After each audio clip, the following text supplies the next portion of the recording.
वहीं एक और अहम खबर आपको बता रहे हैं, यूपी में बीजेपी नेताओं को लेकर सपा का बड़ा बयान आया। जिस दिन अखिलेश चाहेंगे आधी बीजेपी तोड़ देंगे। सीएम योगी से बीजेपी के 100 विधायक डरते हैं। 52 बीजेपी विधायकों ने हमसे मीटिंग की है। बीजेपी विधायकों को बैठक के बाद धमकी मिली।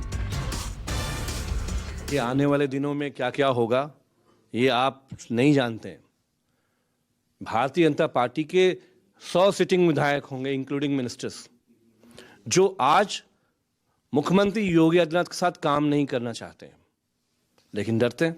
तो हम उनसे कहना चाहेंगे, डर के आगे जीत है, हिम्मत तो करो।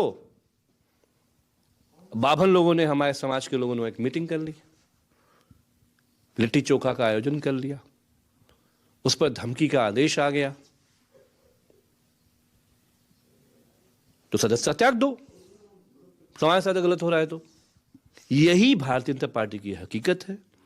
जो चाहे मौर्य हों, कुशवाहा हों, निषाद हों, अनुसूचित वर्ग के लोग हैं, वो ये समझ रहे हैं कि उनकी कोई जगह बीजेपी में नहीं है। तो केशव मौर्य जी ही नहीं, बहुत सारे लोग, जिस दिन आदरणीय श्री अखिलेश यादव जी इशारा कर देंगे, आधी भारतीय जनता पार्टी टूट जाएगी।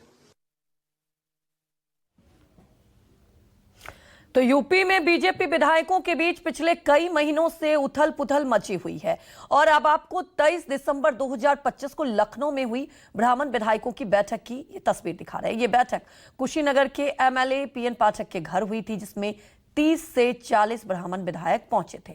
जिसके बाद यूपी में सियासी माहौल गर्मा गया था और अब सपा के दावे के बाद कुशीनगर विधायक पीएन पाठक की एक पोस्ट ने कई और गंभीर सवाल उठा दिए हैं, जिसमें उन्होंने लिखा है कि ब्राह्मण का कर्तव्य सत्ता या स्वार्थ नहीं बल्कि समाज को दिशा देना है, सत्य बोलना, अन्याय का प्रतिकार करना और लोक कल्याण के लिए निर्भीक खड़ा होना है। ब्राह्मण का यही जिम्मेदारी है और यही सनातन परंपरा का मूल संदेश है। तो एक तरफ सपा की तरफ से दावा भी किया जा रहा है और आपको बता दें कि एक्स पर पोस्ट भी किया है, सत्य बोलना, अन्याय का प्रतिकार करना और लोक कल्याण के लिए निर्भीक खड़ा होना ही ब्राह्मण की जिम्मेदारी है, यही सनातन परंपरा का मूल संदेश है। तो इस पोस्ट के बाद से आपको बता दें सियासी बवाल शुरू हो गया है और इस पोस्ट के देखिए कई मायने भी निकाले जा रहे हैं राजनीतिक गलियारों में।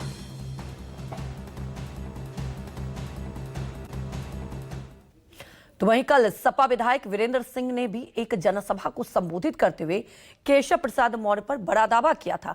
आइए पहले आपको वो बयान भी सुनाते हैं जिसमें वो केशव प्रसाद मौर्य के सपा से संपर्क में होने का दावा कर रहे हैं। एक बड़ा बयान आया है डिप्टी सीएम केशव मौर्य का। उन्होंने कहा कि सपा के कई विधायक उनसे संपर्क में। अभी इसी बयान के कारण वो चुनाव अपना नहीं जीत पाए और इस बार भी उनको फिर लड़ना है वहीं से।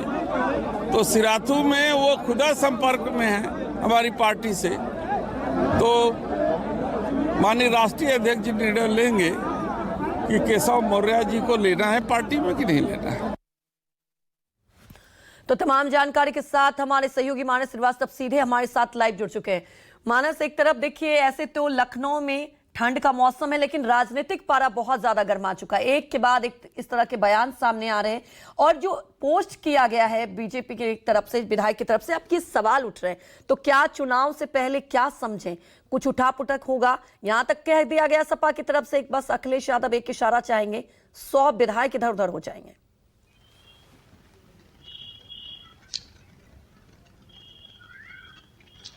देखिए, अभी तो चुनाव में करीब करीब 1 साल का वक्त है, लेकिन उत्तर प्रदेश का सियासी पारा बहुत हाई है।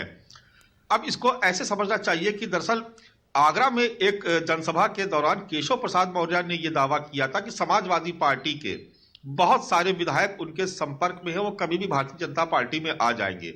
अब इसके बाद समाजवादी कैंप से लगातार केशव मौर्य को टारगेट करते हुए हमले किए जा रहे हैं और यह कहा जा रहा है कि केशव प्रसाद मौर्य खुद समाजवादी पार्टी में आना चाहते हैं और इसी के साथ ब्राह्मण विधायकों की नाराजगी का भी मुद्दा जोड़ दिया गया।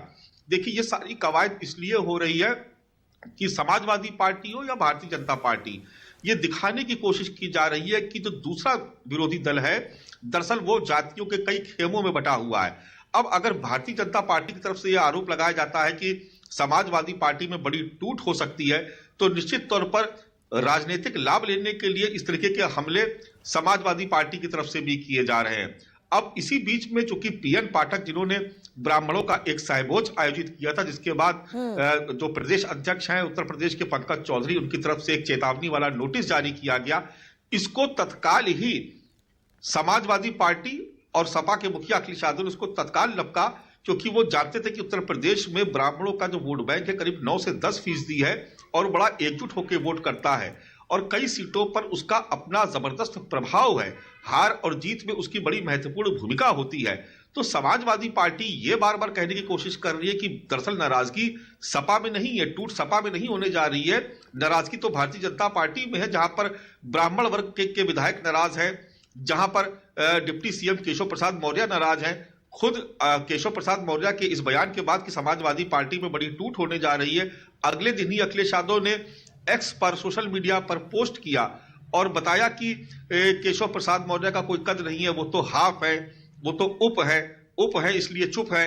इसलिए इस तरीके की बातें लगातार, इस तरीके के पोस्ट लगातार अखिलेश यादव की तरफ से केशव प्रसाद मौर्य के लिए किए जाते हैं और ये बताने की कोशिश की जाती है कि दरअसल उत्तर प्रदेश में जो कुछ भी है, मुख्यमंत्री योगी आदित्यनाथ है, डिप्टी सीएम, दोनों ही डिप्टी सीएम का अपना कोई वजूद नहीं, उनके पास अपनी कोई ताकत नहीं है, इसलिए यह नाराजगी है। तो इसलिए वो बार बार ऑफर करते हैं कि आप हमारे साथ आ जाइए। जैसे ब्राह्मणों को उन्होंने ऑफर किया समाजवादी पार्टी ने कि वहां सम्मान नहीं आपका, आप हमारे साथ आ जाइए, हमारी सरकार थी तो मंत्रिमंडल में आपको कैबिनेट में बड़ी संख्या में स्थान दिया गया था, संगठन में स्थान दिया गया था। बिल्कुल मानस, तो देखिए अब ये तो वक्त ही बताएगा कि क्या कुछ पकड़ा, लेकिन ये तो तय है कि कहीं ना कहीं जिस तरह से दावे किए जा रहे हैं कुछ ना कुछ तो खिचड़ी पक रही है। हमारे साथ जुड़ने के लिए आपका बहुत बहुत शुक्रिया।